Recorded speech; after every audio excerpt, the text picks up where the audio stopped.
what inspired you to start making machinima, and how did you go about starting? Well, it's sort of a really weird story. Back right before when World at War was released, my cousin and I, who I still work with, we decided to come up with this really stupid idea called Rube the Noob, the series. There was only one episode. It was recorded with a camcorder. We released it, and then suddenly there was like this massive spam saying, this is taking the mick out of something called the COD files. I looked at the COD files, and I enjoyed it, and I watched a lot more I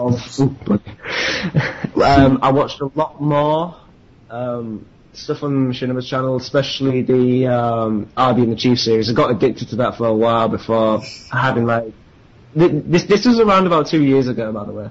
Yeah. Let's say I grew up and I started working on more sophisticated stuff.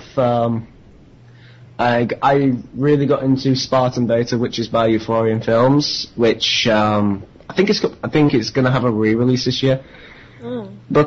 But what mainly drove me to Machinima is that it's something that everybody can do. It's not like something that only the professionals can do it. Anybody can, at any affordability, even if it's just with a camcorder or your mobile or cell phone camcorder, anyone can do it. Yeah. So what mainly drove me into it is just the fact that I got myself into the situation with that crappy film that we did. Yeah.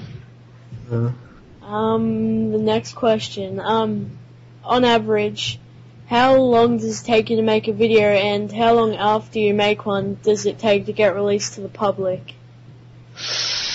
Ooh, difficult. It depends what engine you work with, because I don't voice any of it. I just write, direct, produce, and edit it and capture it. Depending on what engine you go on, Halo 3, that is really it's sort of easy to get the hang of, because you can just like act out the entire thing and just like replay it without any problems. If you take Sergeant Justice, the filming, the main filming took around about 3 hours to complete, because it's a really slow process. If you're going to do Call of Duty Machinima, you need to have the patience and the actual mature body actors. After that, it takes around about 2 weeks. It's depending on what Machinima.com is in.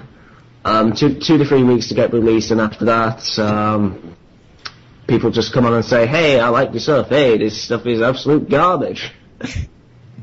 Yeah. How do you get your ideas for Machinima, and what usually sparks an idea? Ooh, well, it sort of depends, because what happens is that I get ideas in many sort of ways. If you take Sergeant Justice again, I sort of got that from. It's not a direct copy, but I thought to myself, what if Sandy Ravage actually spoke and was actually a real character? That's what sort of inspired me to do that. And we've only released one thing so far, but we're going to like cram other really annoying stuff into it. It's both stereotypical but also stupidly ridiculous as well. Yeah. But other ideas, it sort of just like comes up from, mainly people get their ideas from music, and that's how I get my ideas from. And there's also the maps. You sort of like picture yourself in your head what's going on, and then you write it down on a piece of paper or something, and voila, you got your idea, the basic idea. Awesome. This is mainly a question I want to know, but will the Sergeant Justice be continued as a series? Yeah, definitely. We're pretty much finishing off the second. Let's say second episode, which will take place on Subbase. I'm not going to reveal anymore, so you're going to have to wait. Oh, damn it.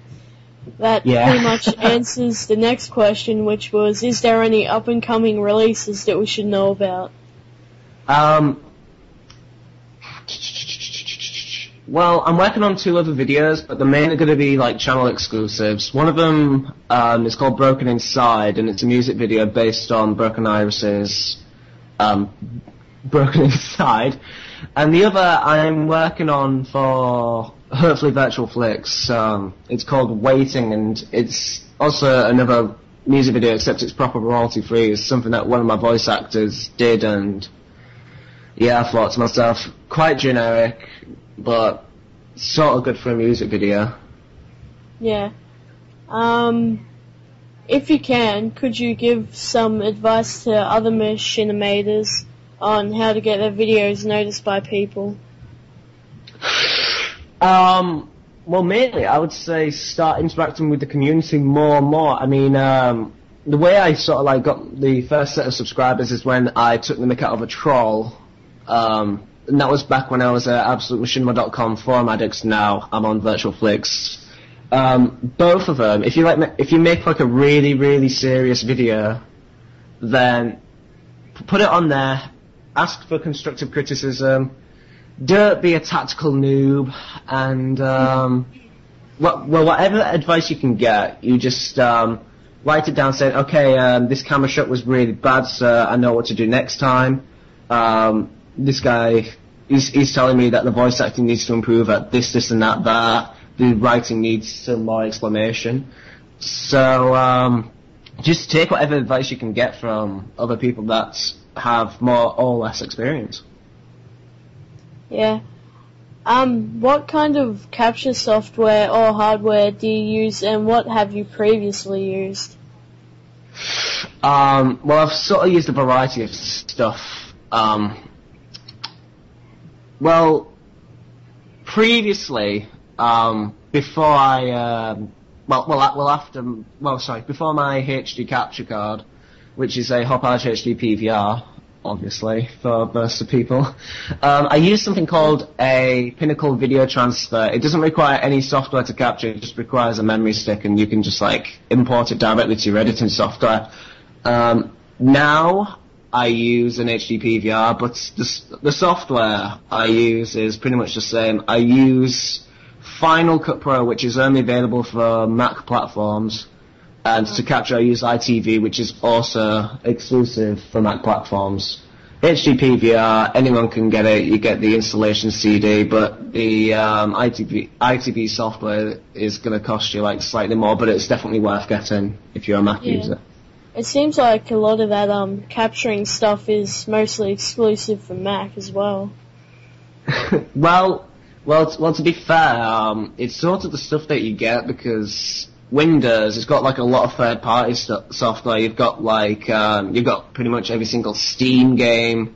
So this is sort of like the way Mac like brings it back. We've got quite a lot of stuff that is not available for the PC. We've got we've got all sorts. We've especially got the Final Cut software because it was developed by Apple themselves. But it is, let's say, it's sort of one up from Adobe Premiere. It's in my opinion. If everyone else has used like Sony Vegas and they prefer it that way, then it's fine with me. Do you think you'll ever stop making machinima in the near future, or do you want to keep going for as long as you possibly can? I especially want to keep going for as long as possibly can, but as I grow older, I will find myself making it more and more slower because I've got to apply for university for next year, and I'm still at college, and I've got to create a documentary within September. But as far as main filmmaking wise, I'll probably won't stop because I'd like to be an editor, but for machinima, it will probably go slower. Especially during my university years, if any. Yeah. Can maybe your fans could star in your machinimas by holding contests or something? Would that be something we could see in the future? Well, I sort of like bring my fans on to. My cousin and I sometimes host like open lobby so we can play with our fans. But for people that actually want to star in our machinima, you can apply to be a body actor, but there are several factors that need to be taken place. You've got to be from the UK connection zone. You need to have a good connection. You need to have a decent amount of weapons. I'm sorry for those Americans, but for now we need to experiment with lag issues because every time we go into a game with an American server, we just lag like hell. Yeah. Last question. What made you come up with the name Hudson Creations, and could you tell us the story behind it, if there is one? Well, it's sort of the thing. The thing I have is that I like to change a lot. When it comes to filmmaking, I like to change names, I like to change scripts, I like to change the way things are handled. First of all, I was Hudson Vision, which failed absolutely. And then I lost that account on machinima.com because I didn't know what email it was on, I didn't know what password. So I tried to put myself down as Hudson something, Hudson, to try and like absolutely make a significant standpoint for machinima.com. Then I ended up saying, you know what, Hudson Creations, is that alright? And I thought, yeah, you know what, I'll just put it in. So pretty much it was pure laziness, the fact that I couldn't be bothered to go somewhere else, and I created a YouTube account for it, and it's sort of stuck since then. Now I just use the name L Hudson. If you go to Virtual Flicks, you'll find my name's L Hudson. There's not really much backstory to the account, just the fact that I was too damn lazy to think of something else. Yeah, well, we're all lazy. Yeah. That's why we play computer games. Oof, that's our stereotype. Well, thanks for giving me this interview. It was a pleasure being able to interview you. No problem. Yeah, thanks for that. No problem. I'm glad to be on and help people out. Yeah. Oh. Anyway, catch you. So yeah.